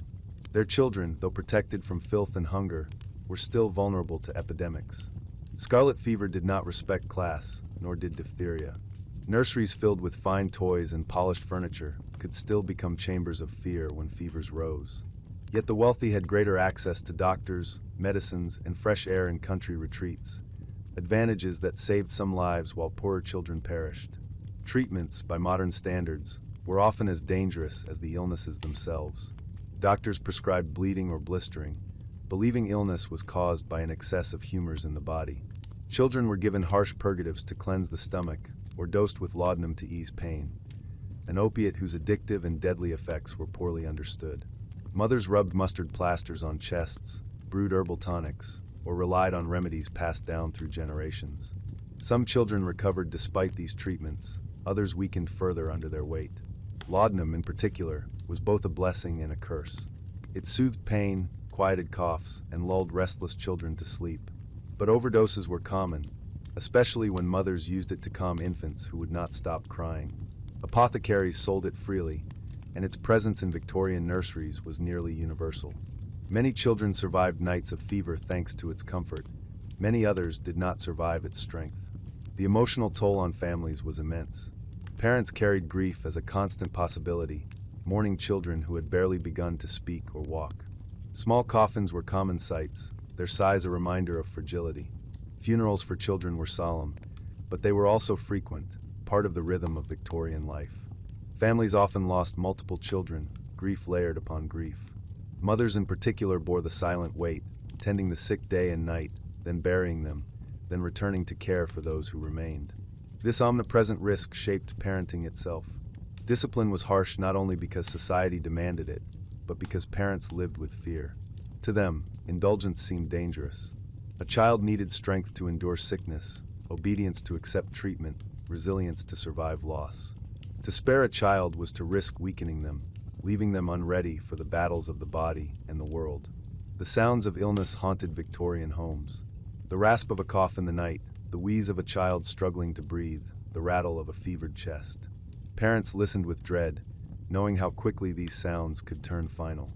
The smells, too, lingered. Vinegar used for cleaning, camphor rubbed on skin, the sharp bite of burning herbs meant to purify air. Rooms grew heavy with sickness, curtains drawn, lamps burning late into the night. In poorer districts, epidemics swept entire streets. Cholera, carried by contaminated water, could strike without warning. A child who seemed healthy in the morning might be dead by night. Scarlet fever spread through schools, leaving behind rows of empty desks. Notices of mourning appeared on doors, black crepe fluttering as neighbors passed. Death was not a stranger, but a familiar neighbor, always near. Despite the fear, children themselves often accepted illness with resilience. Letters and diaries from the period record boys joking from sickbeds, girls stitching embroidery, even as fevers rose. Play adapted itself to sickness. Dolls became patients, siblings acted as doctors, games invented to make light of what was feared. Childhood imagination softened the edges of mortality, even as it could not prevent its reality. For parents, faith was both comfort and burden. Many turned to prayer, believing sickness and death to be trials sent by God. Sermons framed epidemics as divine punishment, urging greater morality, stricter discipline, more fervent worship. Others found solace in the idea of heaven, imagining lost children safe in eternal rest. The religious framework gave meaning, but it also reinforced the culture of severity. If death was God's will, then parents must not indulge children in life, but prepare them for eternity. Reformers worked to change conditions. Campaigns for clean water, better sewage systems, and improved housing slowly reduced disease. The public health acts of the mid to late century brought some relief, though change was uneven. Advances in medicine, germ theory, antiseptics, vaccination, arrived gradually, reshaping understanding. By the century's end, survival rates improved, though the shadow of mortality never vanished entirely. To be a Victorian child was to live always near illness. It was to see siblings fall sick, neighbors buried, mothers weary with grief. It was to grow up with the knowledge that life was fragile, and that strength, obedience, and faith were shields against forces beyond control. Parents hardened their children not only for work or school, but for sickness itself. Childhood was not assumed to last. It was fought for, day by day, breath by breath. To step deeper into this world, let us imagine a Victorian evening inside a poor London dwelling. A mother bends over her youngest child, a boy no older than 3, his small body flushed with fever. His cough rattles through the room, each spasm shaking him. The mother dabs his forehead with a cloth soaked in vinegar water, a home remedy meant to cool the heat. Around her, other children sleep fitfully on straw mats, stirred awake by their brother's cries. The father is at work, or perhaps at the public house, and the burden falls squarely on her shoulders. She whispers prayers between each cough, torn between tending her child and fearing the outcome she has seen so often in neighbors' homes, the sudden stillness that follows when breath fails. In another household, a wealthier family summons a physician to their nursery. A young girl lies pale in a canopied bed, her governess at her side. The doctor examines her throat by candlelight, muttering about diphtheria. He prescribes a blister on the chest to draw out illness and recommends small doses of laudanum to ease her breathing. Her mother hovers, anxious yet restrained, reassured that every measure is being taken. The family can afford fresh linens, clean water, and careful nursing, all of which improve her chances. But the fear is the same, the awareness that medicine offers no guarantees, and that even wealth cannot shield a child from fate. Illness not only touched the body, but also reshaped the fabric of family life. When children grew sick, siblings were often kept nearby, not out of confidence in contagion control, but because space was limited and separation nearly impossible. Healthy children sometimes played quietly within sight of the sickbed, their laughter subdued, aware that too much noise might upset the patient, or remind grieving parents of joys at risk of being lost. When death did come, it altered the rhythm of the home in lasting ways. Black crepe on the door announced loss to the community. Funerals were occasions of both sorrow and resignation. Child-sized coffins were common, often carried in small carts draped in dark cloth, followed by mothers and siblings dressed in black. Cemeteries filled with small headstones etched with lambs, crosses, or verses promising eternal life. Many families bore multiple such losses, names carved one after another. For parents, grief hardened into a kind of guardedness. To love deeply was to risk devastation. Some grew sterner, holding affection back, as if distance could protect the heart.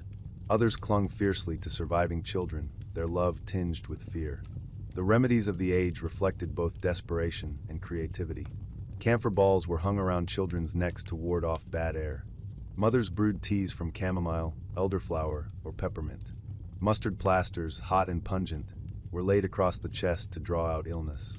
Vinegar was sprinkled on floors to purify rooms.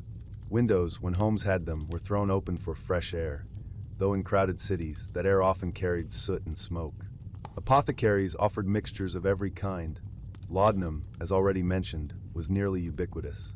Paregoric, another opium-based medicine, was sold for coughs and teething. Cod liver oil was spooned out to strengthen weak bodies.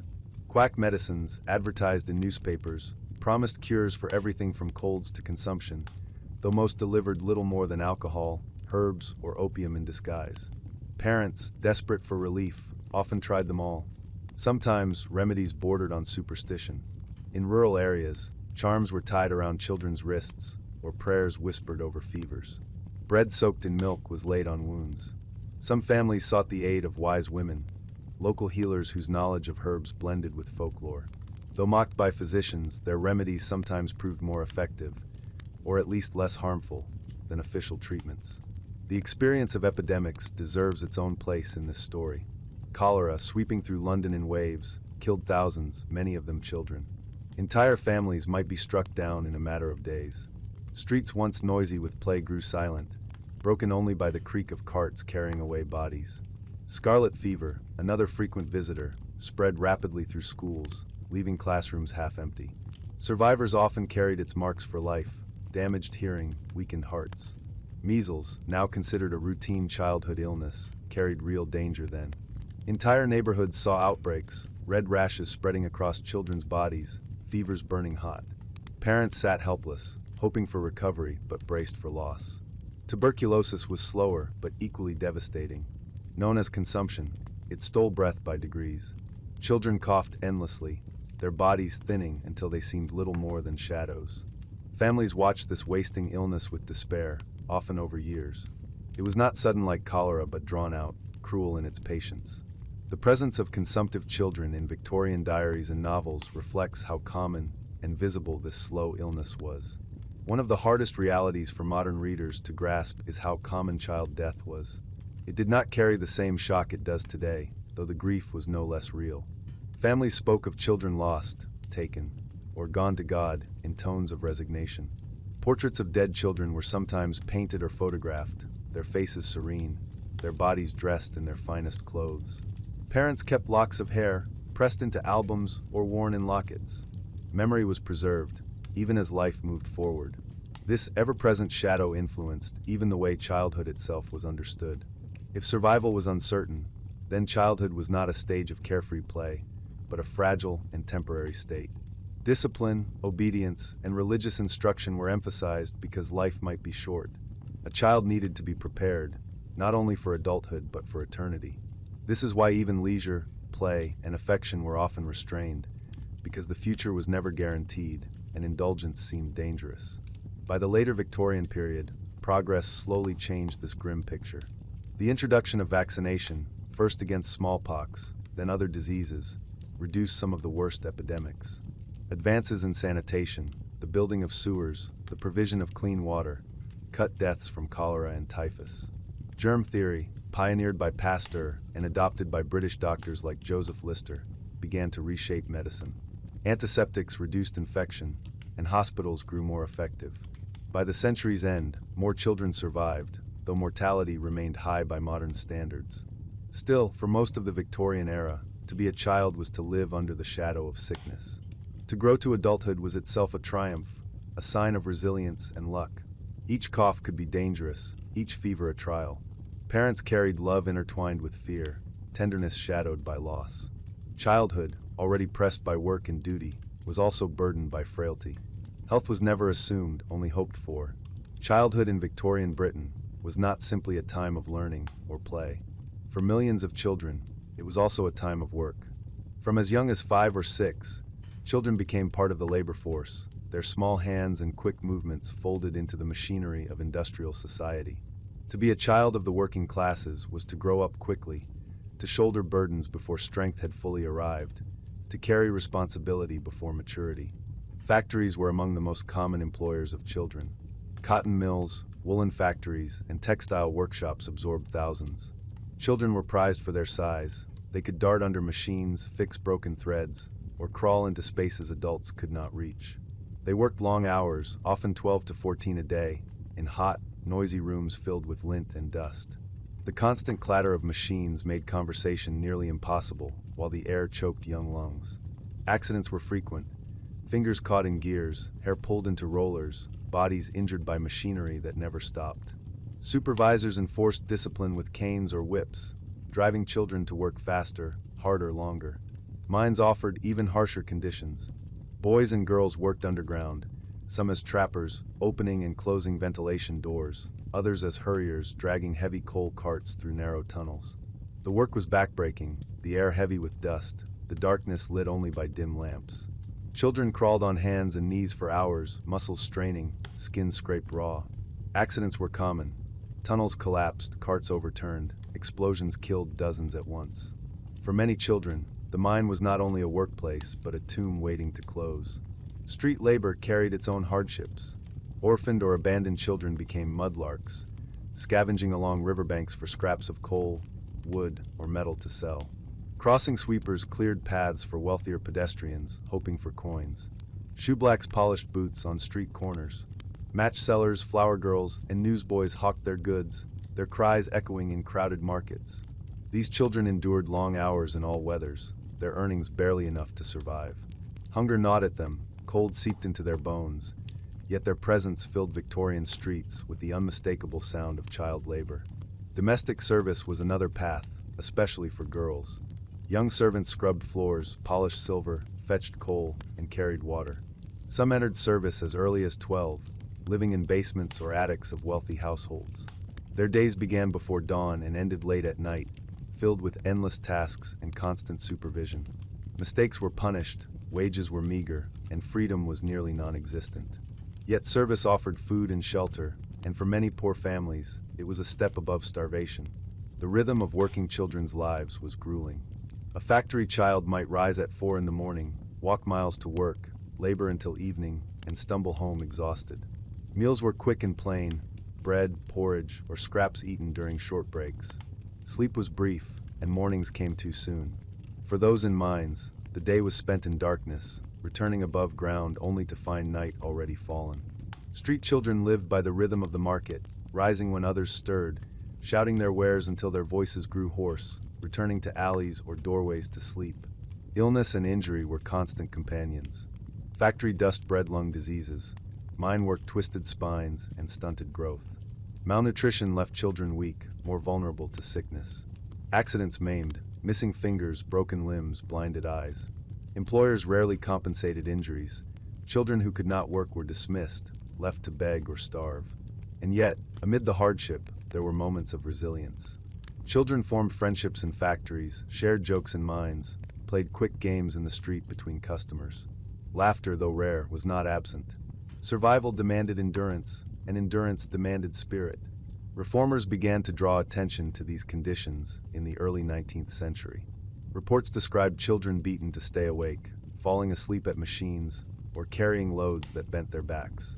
Campaigners like Lord Shaftesbury pushed for laws to limit hours and raise minimum working ages. The Factory Acts, passed throughout the century, slowly reduced child labor, limiting hours for children under 13, mandating schooling for part of the day, and banning the youngest from the harshest jobs. But enforcement was weak, and poverty forced families to send children to work regardless. Change came slowly, measured in decades, while generations of children endured the grind. Wealthier children experienced a very different kind of work. For them, childhood was training for adulthood, not through labor, but through education and discipline. Boys prepared for professions, their work consisting of Latin recitations, mathematics, and sports at school. Girls were groomed for domestic management, practicing music, sewing, and etiquette. Their tasks were framed as preparation for future roles, not survival. Where poor children's hands blistered from coal carts or factory machines, wealthy children's hands turned pages of books or plucked piano strings. The divide was stark. To one group, work was necessity, a burden carried too soon. To the other, work was instruction, carefully measured to prepare for adulthood. Both, however, were shaped by the Victorian ethic that life must be filled with labor. Idleness, whether of the poor or the rich, was viewed with suspicion.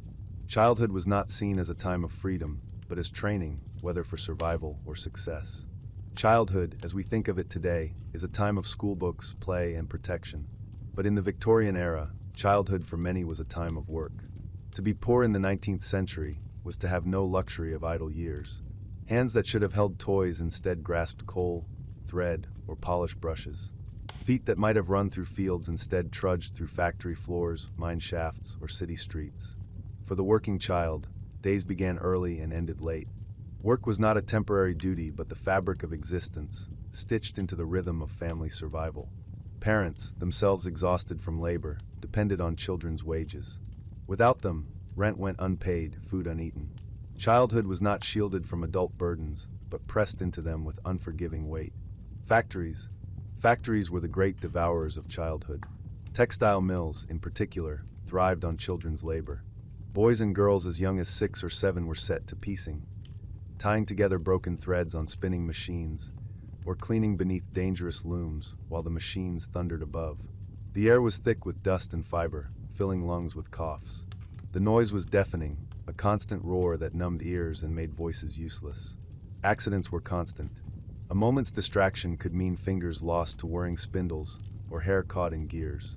Children fell asleep on their feet and were beaten awake by overseers' canes. Some were crippled for life, dismissed without compensation, their childhood traded for scars. Mines. In the mines, darkness became a child's world. Boys and girls worked as trappers, sitting alone for hours in damp tunnels, opening and closing ventilation doors. Others became hurriers or putters, dragging heavy coal carts on hands and knees, ropes strapped across their shoulders. The tunnels were low and narrow, water dripping down walls, air stale with dust and smoke. Imagine a 10-year-old boy crawling through pitch black, muscles straining, chest burning, every movement echoing in silence broken only by the clatter of coal. Accidents came suddenly, collapses, explosions, floods. The mine swallowed lives without warning, leaving families above ground to mourn children who never returned. Street trades. For children without steady employment, the streets became both workplace and home. Orphans and the abandoned turned to scavenging, becoming mudlarks who combed riverbanks for scraps of coal, rope, or metal to sell. Crossing sweepers carried brooms, clearing paths of mud and manure for wealthier pedestrians, hoping for pennies in return. Shoeblacks polished boots on corners, their hands stained with polish, their calls echoing through markets. Match girls, immortalized later in stories, trudged through streets with boxes of matches to sell. Cold weather stiffened their fingers, hunger weakened their voices, and if they failed to sell enough, they faced beatings at home or dismissal from employers. Newsboys hawked papers, shouting headlines until their throats ached. Street musicians, jugglers, or beggars added to the chorus of child survival in the urban landscape. Domestic service. For many girls, especially from poor families, domestic service offered one of the few steady paths. Entering service at 12 or 13, they became scullery maids, kitchen hands, or nursemaids. Their lives were spent in basements and attics, rising before dawn to scrub floors, polish brass, carry coal, or wash linens. Their days were long, their pay meager, their freedom nearly non-existent. Some mistresses treated young servants with kindness, others with cruelty. Mistakes meant scolding or dismissal. Loneliness was constant, as servants were often far from home, cut off from family. Yet for many, service offered shelter and meals, a harsh bargain, but one that kept them alive. Workhouse children. The workhouse was another reality for the poorest. Children there grew up under strict discipline, their days divided between schooling and labor. Boys picked oakum, unraveling old ropes for reuse, or worked in fields. Girls sewed, laundered, or cooked. Play was minimal, affection scarcer still. The workhouse was designed to be austere, to discourage dependence, but for children within its walls, it became a childhood of monotony and toil. The debate over child labor. Victorian society was not blind to these conditions. Reports in Parliament exposed horrors. Children falling asleep standing, crawling through coal shafts, beaten for lagging at machines. Reformers like Lord Shaftesbury championed restrictions, arguing that childhood should not be consumed by labor. Yet opposition remained. Factory owners claimed children's nimble fingers were essential. Parents argued they needed children's wages to survive. Some even insisted that work taught discipline, that idleness was more dangerous than labor. The debate was fierce, with morality, economics, and survival all colliding. Laws and reform. The 19th century saw gradual change. The Factory Acts limited hours, restricted night work, and required part-time schooling for child laborers. The Mines Act of 1842 banned women and children under 10 from working underground. The Education Act of 1870 began the slow process of making school compulsory. But progress was uneven. Many families ignored laws, needing the income too desperately. Inspectors were few, enforcement weak. Poverty always pressed harder than reform. For every child spared, another remained bent under labor. A different kind of work. Meanwhile, wealthier children also labored, but in a different sense. Their work was study. Boys memorized Latin, struggled with mathematics, or played rugby at boarding schools. Girls learned sewing, piano, French, and etiquette. Their tasks were framed as preparation for adulthood, not survival. One kind of work hardened the body, the other trained the mind and manners. Both reflected the Victorian conviction that no child should be idle. Endurance and resilience. Despite the harshness, children found ways to endure. They shared jokes in factories, whispered songs in mines, invented games in streets. A stick became a sword, chalk lines became hopscotch courts, scraps became toys. Even in labor, childhood spirit flickered. It was rarely indulged, but it refused to die. The story of work in Victorian childhood is one of survival, of resilience against systems that demanded too much. It is a story of small hands carrying heavy burdens, of laughter echoing briefly in dark places, of children who lived not in the freedom of play, but in the necessity of toil. For the Victorian child, education was not a guarantee. It was a matter of class, geography, and fortune. Some children grew up with private tutors, libraries of fine books, and the expectation of university. Others grew up never learning to write their names, their world limited to the marks on factory walls and the cries of the marketplace. Education was a landscape of extremes, stretching from gilded halls to bare floors, from Latin verse to chalk letters scrawled on scraps. The divide. The wealthy saw education as preparation for leadership. Boys from aristocratic or upper-middle-class families attended boarding schools such as Eton or Harrow. There, they studied Latin and Greek, mathematics, history, and scripture. Their days were rigidly structured, filled with lessons, sports, and chapel. Discipline was strict, sometimes brutal. Canings were frequent, and the motto of many schools was that character was forged through hardship. Education here was about more than knowledge. It was about shaping leaders of empire. Girls from similar backgrounds were educated at home by governesses or in finishing schools. Their curriculum was narrower: French, music, embroidery, drawing, and etiquette. A girl's education was meant to prepare her for society, for marriage, for the management of households. Intellectual ambition was discouraged. Refinement was the goal. Yet even within these bounds, many girls absorbed a love of reading, writing letters, or studying subjects beyond what their governess allowed. For the poor, education was often out of reach. Children worked in factories, mines, or on the streets, their days consumed by survival. Some attended Sunday schools, where basic reading was taught alongside scripture. Others went to ragged schools, charity institutions where children came in tattered clothes, learning letters by candlelight, often hungry, often exhausted from work. These schools were underfunded, crowded, and harsh, yet they offered hope. A child who could read might find better work, might escape the worst of poverty. A day in the classroom. The classroom itself was a place of discipline as much as learning. Poor children in charity schools sat on hard benches, slates in hand, chalk dust smudging their fingers. Lessons were repetitive, drilled into memory. The alphabet, simple arithmetic, passages of scripture. Teachers were strict, sometimes cruel, ruling with canes and sharp words. Silence was demanded. Obedience was the lesson as much as reading or sums. In wealthier schools, the surroundings were grander, but the discipline no lighter. Boys recited Latin declensions, copied outlines of Virgil, or solved mathematical problems under the stern eyes of masters. Girls practiced French conversation, played scales on pianos, or stitched samplers with verses sewn into fabric. Education was both a privilege and a weight, shaping children into the roles expected of them.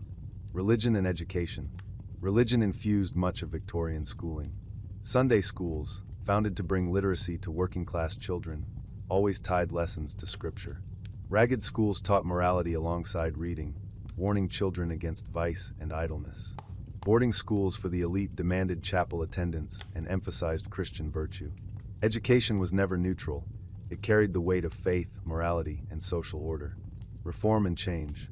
The 19th century saw growing recognition that education should not be a privilege, but a right. Campaigners argued that ignorance bred crime and poverty. Slowly, laws began to change. The Factory Acts required that working children receive some schooling. The Education Act of 1870 established school boards and made education compulsory for children up to a certain age, though enforcement was uneven. By the century's end, literacy rates had risen sharply. A generation that began in widespread illiteracy ended with reading as a near-universal skill. The meaning of education. For Victorian children, education was not just about letters and numbers. It was about morality, discipline, and place in society. For the poor, it was a ladder, fragile, often broken, but still a path upward. For the wealthy, it was a stage, a rehearsal for roles already decided. Education reflected and reinforced class divisions, yet it also planted seeds of change. Children who once labored without hope could now dream of something more. And yet, for all the progress, education was rarely gentle. Whether in a ragged school or a grand boarding house, children learned under stern eyes, with discipline close at hand. Knowledge was valuable, but obedience was essential. To be educated was to be shaped, not only in mind but in spirit, into the mold society demanded. To imagine the classroom of a Victorian child is to step into a room where silence was prized, discipline ever present, and learning bound tightly to morality. Yet it was also a room where the promise of letters, of knowledge, of new worlds, flickered against the dim light of hardship. Education, like everything else in the Victorian age, was uneven, harsh, hopeful, restrictive, and transformative all at once. A poor child's schooling. Picture a boy of 10 in the East End of London. His clothes are torn, his stomach empty from a half meal of bread the night before. He has worked in the morning as a crossing sweeper, broom in hand, clearing the path for gentlemen in polished boots. In the afternoon, he slips into a ragged school, its door creaking as he enters. The air smells of damp wood and candle smoke. Children sit on long benches, slate boards in their hands. The master at the front calls for silence, his cane tapping against the desk. The boy traces letters slowly, chalk crumbling in his fingers. A mistake earns a sharp word, too much noise, a smack across the knuckles. Yet despite the harshness, he feels a glimmer of pride when he copies a word correctly. The letters unlock meaning, and in those moments he sees a future wider than the street corner he has always known. For many children like him, schooling was squeezed between work and hunger. Lessons were short, energy thin, and learning often a struggle against exhaustion. Yet literacy offered a kind of escape. To read was to step into stories, scriptures, or signs in shop windows. It was to claim a fragment of power in a world where children had little. A wealthy child's schooling. Now picture, by contrast, the son of a prosperous family. He wakes in a boarding school, the great stone building cold even in summer. His day begins with prayers in the chapel, followed by recitations of Latin. The hours unfold with geometry problems, essays in history, and supervised games of cricket. The masters enforce discipline with strictness. Canings are common, and failure is met with shame. In the evenings, the boys gather in dormitories, whispering stories or reading by candlelight until sleep overtakes them. The education is demanding, sometimes brutal, but it carries expectation that these boys will one day govern, manage, or lead. Their lessons are not only in books but in character, drilled into them through endurance and obedience. For his sisters, the scene is different. Their governess instructs them in French conversation, in music at the pianoforte, in delicate embroidery. They learn to pour tea gracefully, to walk with poise, to host with refinement. Knowledge is measured not in breadth, but in polish.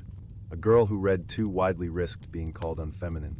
Yet many girls, in private moments, consumed novels or poetry with a hunger that defied these limits. Discipline was central in every classroom. Teachers ruled with canes, straps, or sharp tongues. Silence was expected, obedience demanded. To fidget was to invite punishment, to whisper, to risk humiliation. Copying lines, standing in corners, or kneeling on cold floors were common penalties. The belief was firm. Education must shape character as much as mind, and character was built on discipline. This severity reflected broader Victorian anxieties. A child untamed in the classroom was feared to grow unruly in society. Obedience to authority, punctuality, and respect were as important as arithmetic or spelling.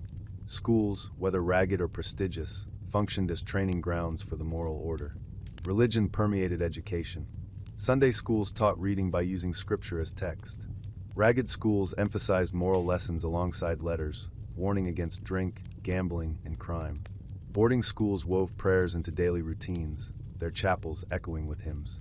Even arithmetic problems were sometimes wrapped in religious framing, numbers tied to parables or biblical measures. To be educated was to be instructed not only in words and sums, but in virtue. Victorian society feared that knowledge without morality would lead to disorder. Thus, every lesson carried a sermon beneath its surface. By the middle of the century, reformers pushed harder for universal education. They argued that ignorance bred poverty and crime, while literacy offered opportunity. The Factory Acts mandated schooling for child workers, though enforcement was lax. The Education Act of 1870 created school boards, gradually making attendance compulsory. By the century's close, literacy rates soared, transforming the landscape of childhood. Still, the experience of school remained uneven. In rural villages, children crowded into one-room schoolhouses, their ages mixed, lessons simple. In cities, some schools bustled with hundreds of pupils, teachers stretched thin. The wealthy still enjoyed tutors and elite institutions. But the idea that every child deserved an education, however basic, was slowly becoming reality. For Victorian children, education was rarely gentle, but it was powerful. For the poor, it offered a fragile ladder out of hardship. For the wealthy, it reinforced privilege and prepared them for leadership. In every case, it shaped identity, planting the conviction that knowledge mattered, that discipline was virtue, and that childhood was training for something greater. It was not the education we imagine today, playful, creative, child-centered.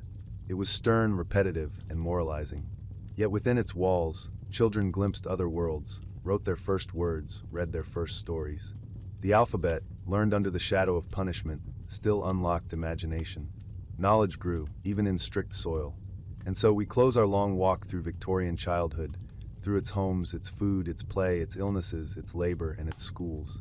It was a childhood shaped less by freedom than by necessity, less by indulgence than by endurance. To be a child in the 19th century was to be pressed early into the weight of survival, discipline, and expectation. Yet within that hardness, moments of tenderness still lived. A doll stitched from scraps became a treasure. A laugh shared on a factory floor echoed brighter for its rarity. A lesson hard-earned opened the door to literacy and possibility. Childhood in the Victorian world was rarely easy, but it was resilient, inventive, and profoundly human. Here on Mild History, we linger on these quiet stories not to romanticize them, but to sit with them, to honor the children who lived in their time as best they could, and to remind ourselves how much has changed and how much still endures. Thank you for joining me tonight. If you enjoyed this long journey into the past, consider subscribing to Mild History for more calm explorations of forgotten worlds. And as always, I hope this story has eased you into rest. May your night be gentler than theirs often were, and may tomorrow meet you with peace.